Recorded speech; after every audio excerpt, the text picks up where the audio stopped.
కామారెడ్డి జిల్లాలోని బాన్స్వాడ నియోజకవర్గం జై కేసీఆర్ జైహో బీఆర్ఎస్ నినాదాలతో హోరెత్తింది. బీఆర్ఎస్ రజతోత్సవ సన్నాహక సమావేశానికి గులాబీ క్యాడర్ భారీగా తరలివచ్చారు. ఈ మీటింగ్లో ఎమ్మెల్సీ కవిత పాల్గొన్నారు. గులాబీ శ్రేణులకు దిశానిర్దేశం చేశారు. రజతోత్సవ మహాసభకు వెళ్లొద్దని కొందరికి ఫోన్లు చేసి బెదిరిస్తున్నారని కవిత మండిపడ్డారు. ఎవరెవరు బెదిరిస్తున్నారో వాళ్ల పేర్లను బరాబర్ పింక్ బుక్ లో రాసుకుంటామని తేల్చి చెప్పారు. కాంగ్రెస్ నాయకుల తాటాకు చప్పుళ్లకు భయపడేది లేదని స్పష్టం చేశారు. బీఆర్ఎస్ క్యాడర్ను వేధిస్తే ఊరుకునే ప్రసక్తి లేదని ఎమ్మెల్సీ కవిత హెచ్చరించారు. ఏడాదిన్నర పాలనలోనే ఇంత వ్యతిరేకత మూటగట్టుకున్న కాంగ్రెస్ ప్రభుత్వానికి నోబెల్ ప్రైజ్ ఇవ్వాలంటూ చురకలంటించారు.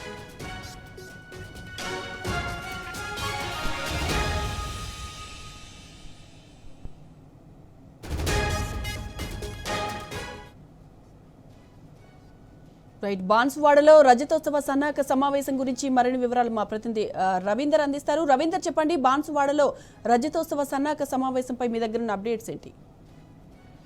రజతోత్సవ సన్నాహక సభ ఆదేశాలు ముగిశాయి. ఈ నేపథ్యంలో ఈ సభకు పెద్ద ఎత్తున బీఆర్ఎస్ శ్రేణులు తరలి రావడం జరిగింది. మొదటగా ఇక్కడ ఉన్నటువంటి స్థానికంగా బాన్స్వాడ నియోజకవర్గ కేంద్రంలోని ఛత్రపతి శివాజీ మహారాజ్ విగ్రహానికి పూలమాలలు వేసి నివాళులు అర్పించిన అనంతరం ఎమ్మెల్సీ స్థానిక సంస్థల ఎమ్మెల్సీ కవిత, అదేవిధంగా ఇక్కడ బాన్స్వాడ మాజీ ఎమ్మెల్యే బాజిరెడ్డి గోవర్ధన్, ఆర్మూర్ మాజీ ఎమ్మెల్యే జీవన్ రెడ్డి సమక్షంలో ఇక్కడ భారత్ గార్డెన్ లో సభను ఏర్పాటు చేయడం జరిగింది. సభకు పెద్ద ఎత్తున బీఆర్ఎస్ శ్రేణులు తల్లి రావడం జరిగింది. పెద్ద ఎత్తున ఈ సభను విజయవంతం చేశారని చెప్పవచ్చు. ఈ నేపథ్యంలో నా భూతం నా భవిష్యత్ అన్ని చిన్నంగా 27వ తారీఖు వరంగల్లో నిర్వహించనున్నటువంటి బీఆర్ఎస్ 25 సంవత్సరాల సభకు పెద్ద ఎత్తున తల్లి కావాలని పిలుపునివ్వడం జరిగింది. ఈ నేపథ్యంలో స్వలాభం కొరకే పోచారం శ్రీనివాస్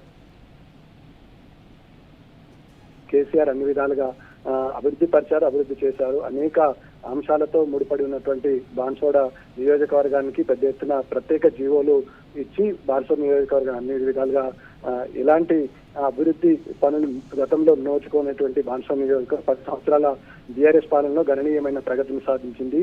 ప్రత్యేక జీవోలు ఇచ్చేసి ఆనాటి ముఖ్యమంత్రి కేసీఆర్ పెద్ద ఎత్తున బాన్స్వాడ నియోజకవర్గానికి అన్ని విధాలుగా వెన్నుదన్నుగా తెలిసి ప్రత్యేకంగా బాన్స్వాడ నియోజకవర్గం అభివృద్ధి చేశారని చెప్పారు. ఈ నేపథ్యంలో బాన్స్వాడలో ఇవాళ నిర్వహించినటువంటి సన్నాహక సమావేశం కొంతమంది కావాలని అడ్డుకునే ప్రయత్నం చేశారు. దానికి పోలీసులు వంతపాడారు, ఫోన్లు చేశారు. అయినా బెదరకుండా అదరకుండా వాళ్ళ బీఆర్ఎస్ శ్రేణులు పెద్ద ఎత్తున రజతోత్సవ సభకు సమావేశానికి పెద్ద ఎత్తున విజయవంతం చేశారు అని చెప్పడం జరిగింది. అదేవిధంగా పోలీసులు ఎవరైతే బెదిరింపులకు పాల్పడుతున్నారో బెదిరింపులకు ఈ తాటాకి చెప్పులకు భయపడే ప్రసక్తి లేదు. బీఆర్ఎస్ పార్టీ ఏవైతే కష్టపడి కష్టకాలంలో పార్టీని అంటు పెట్టుకున్న వారికి ప్రత్యేక గుర్తింపు ఉంటుంది. రేపు ప్రభుత్వాన్ని ఏర్పాటు చేసినాక వారిని కడుపులో పెట్టుకొని చూసుకుంటాము. ఎవరో బెదిరింపులకు భయపడే పరిస్థితి లేదు. ఎవరైతే బెదిరింపులకు పాల్పడుతున్నారో వారి పేర్లు పింక్ బుక్ లో రికార్డ్ చేస్తాం. రేపు ప్రభుత్వంలోకి వచ్చిన తర్వాత వారి సంగతి చూస్తామనే విధంగా హెచ్చరించారు. కార్యకర్తలకు ఒక భరోసా కల్పించారు. బీఆర్ఎస్ కంచుకోటగా ఉన్నటువంటి బాన్స్వాడ నియోజకవర్గంలో ఇవాళ కవిత పర్యటనతో మరింత రెట్టింపు ఉత్సాహం నెలకొంది. ఈ నేపథ్యంలో 27న నిర్వహించేటువంటి బహిరంగ సభకు పెద్ద ఎత్తున బీఆర్ఎస్ శ్రేణులు తల్లి రావాలని పిలుపునివ్వడం జరిగింది. ఎవరైతే కార్యకర్తలు పార్టీకి అంటూ పెట్టుకుని ఆర్నిషల్ కృషి చేస్తున్నారో వారికి మంచి భవిష్యత్తు ఉంటుందని కవిత పిలుపునిచ్చారు. Right Ravinder, thank you.